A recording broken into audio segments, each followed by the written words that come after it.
Alors, pour la petite histoire, en fait, ce Ludovia-là, c'est le Jubilé Marane. Quand je suis arrivé sur le territoire, j'ai dit j'aimerais bien monter un Ludovia. Il me fait j'en ai toujours rêvé avant de partir à ma retraite. J'ai dit on va faire ça ensemble. Et donc c'est un peu ça. Et puis alors il m'a avoué il n'y a pas très longtemps, c'est génial, c'est super bien de faire des choses comme ça. Finalement j'ai prolongé un petit peu. Avec Christophe, il faut toujours se méfier parce que il y a. C'est bon? Bien. C'est vrai qu'enfin, bon, il dit des demi-vérités, mais enfin, bon, tout ce qui est moitié, c'est toujours un peu compliqué à croire. C'est vrai que je pars à la retraite. C'est vrai que j'ai eu envie de rester aussi. Bon mais donc c'est mais je pars content quand même. J'ai servi et puis je pense que tout ce qui est servi, il faut savoir jeter à un moment ou à un autre moment. Voilà. Et je suis content de participer à ce Ludovia parce que c'est vrai que ça a été un peu mon fantasme d'enseignant quand j'étais en établissement et j'ai toujours voulu y assister, mais ça n'a jamais abouti, tout simplement parce qu'ici, au mois d'août, on a déjà l'école qui commence. Bon. Voilà, donc je suis prêt au sacrifice. Bien, je vais commencer par vous dire que j'ai eu beaucoup de mal à me positionner par rapport à ça, parce que j'ai été obligé de participer à ça, parce que quand on avait commencé à mettre en place Ludovia, il disait, mais la première activité, ça va être un pécha-coucha. Et Marane, tu participes, c'est sur la créativité. Bon, moi, je ne suis pas du tout créatif. Bon, alors, comment parler de créativité? Bon, surtout que j'ai des spécialistes devant moi. Et donc, je commence par une définition relativement simple, parce qu'il y a des définitions, on en trouve plein. Alors, je prends la définition que vous avez en rouge, surtout, la capacité, c'est la capacité ou le pouvoir qu'a un individu de créer, c'est-à-dire d'imaginer et de réaliser quelque chose de nouveau. La deuxième définition me convient un peu moins, parce que on parle de problème, donc moi, je ne veux pas évoquer de problème. Alors, dans le quotidien, donc, on est dans la répétition, et puis effectivement, dans la répétition, on sait que le présent ressemble au passé, et le présent ressemble aussi à l'avenir, même si c'est rassurant, il n'y a rien d'innovant, rien de créatif. Bon. Alors, la création, c'est quoi? C'est l'apparition de quelque chose qui n'a jamais existé, qui n'a jamais été. C'est surtout renoncer à tout ce qu'on sait et tout ce qu'on appelle savoir. Donc, c'est une perte de repère, c'est déstabilisant, comme je le suis aujourd'hui. Donc, du coup, on peut effectivement se poser la question, est-ce que l'homme est le seul être à être créatif? On se rend compte que dans la nature, il y a déjà de la créativité.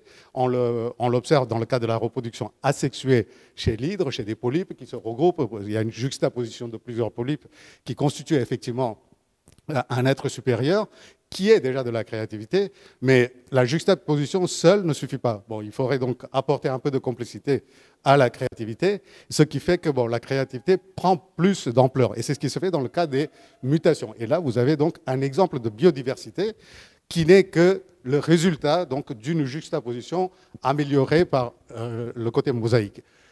Et la question qu'on s'était posée en plus, est-ce que c'est inné ou acquis? Évidemment, il y en a plein qui disent que c'est inné. Il y a des gens qui sont nés avec le don.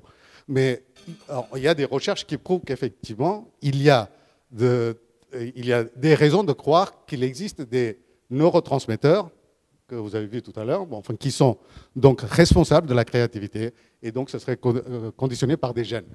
Il y a d'autres études qui prouvent aussi que ce sont des connexions interhémisphériques qui seraient responsables de la créativité. Plus il y a de connexions, plus on serait créatif. Mais malgré tout, il ne suffit pas de dire, puisque les études ne sont pas terminées, il ne faut pas tout le temps dire que c'est génétique ou c'est au niveau des cerveaux. On sait que l'environnement joue beaucoup. Effectivement, il y a tout l'environnement qui va inciter ou qui va inhiber la créativité. Alors, c'est un peu ce qu'on va voir pour moi. Comment stimuler la créativité? Alors, donc, il y a 3 choses à faire quotidiennement. C'est tout simplement faire tous les jours un pas dans un monde qu'on ne connaît pas. Qu'on ne connaît pas, où on est déstabilisé, où on est dans un système de mécompétence, où on peut effectivement sortir du cadre pour réfléchir, pour innover, pour créer. Il faut donc oser et prendre le risque. Mais on peut aussi inhiber la créativité. Cette inhibition vient surtout d'une surveillance qui est omniprésente. C'est ce qui se passe à l'école. Hein. Enfin, les élèves sont tout le temps surveillés, tout le temps jugés, et ils sont tout le temps pressés par des dates butoirs. Ce sont 3 éléments qui peuvent effectivement inhiber. La richesse donc du connu, bon, enfin, c'est-à-dire du savoir enfin, d'hier et de tout ce qui représente comme repère, semble être effectivement indispensable pour pouvoir analyser et pour pouvoir aller au-delà, bon, pour arriver à la créativité. Alors, cette analogie est absolument indispensable si on veut sortir de la boîte. Il faut bien sortir de quelque part et la boîte est nécessaire quand même. La contrainte aussi. Bon, il y a plusieurs types de contraintes. Enfin, la contrainte imposée, bon, là vous avez un exemple dans une usine, on impose donc une contrainte, bon, on est obligé de créer bon, pour survivre. Cette contrainte imposée est moins valorisante que la contrainte libératoire, enfin, la contrainte qu'on accepte. Enfin, bon, tout le monde, ici il y a des collègues de lettres bon, enfin, qui connaissent les Oulipiens, bon, qui sont imposés effectivement des contraintes et qui essaient de s'en sortir. L'exemple le plus flagrant, c'est le livre de Pérec qui a oublié le E sur 300 pages. Hein, bon, donc ça, il faut le faire hein, comme contrainte.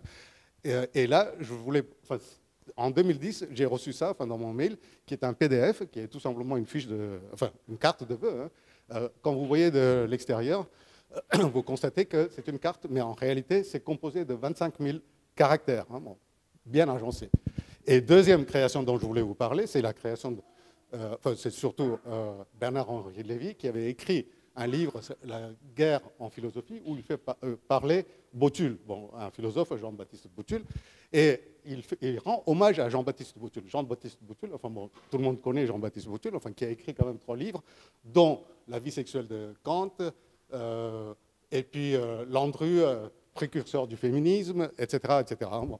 Donc, s'il en fait part, c'est tout simplement parce qu'il estime que c'est un bon philosophe. Sauf que là, c'est une création absolument incroyable parce que cet homme n'existe pas. Bon, celui-là n'existe pas, c'est le travail des Oulipiens. Bon, donc, ce sont des Oulipiens qui sont regroupés pour créer un individu qui a fait tomber même un grand philosophe dans le piège. Bon, donc, c'est pour dire que la créativité peut prendre plusieurs formes. Il suffit de se regrouper, de se mettre en réseau, de réfléchir ensemble et on arrive effectivement à faire des choses qui sont belles. Et là, je ne vais pas vous raconter le parabole de l'éléphant, enfin, qui est donc une légende indienne que tout le monde connaît. Hein, bon. Donc, on sait que bon, quand on est aveugle et puis qu'on a une portion d'éléphant à vérifier, on n'arrive pas à trouver donc, ce que c'est hein, comme animal. Bon, mais il faut mettre tout ensemble. Et pour terminer, je terminerai avec cette fameuse phrase que j'ai trouvée dans une des revues de syndicalisme, c'est que la créativité, c'est comme la forêt. Quand elle pousse, ça ne s'entend pas. Parce que, par contre, quand les arbres tombent, c'est tonitruant. Donc, la créativité, c'est silencieux, apparemment. Voilà. J'étais dans les... Merci,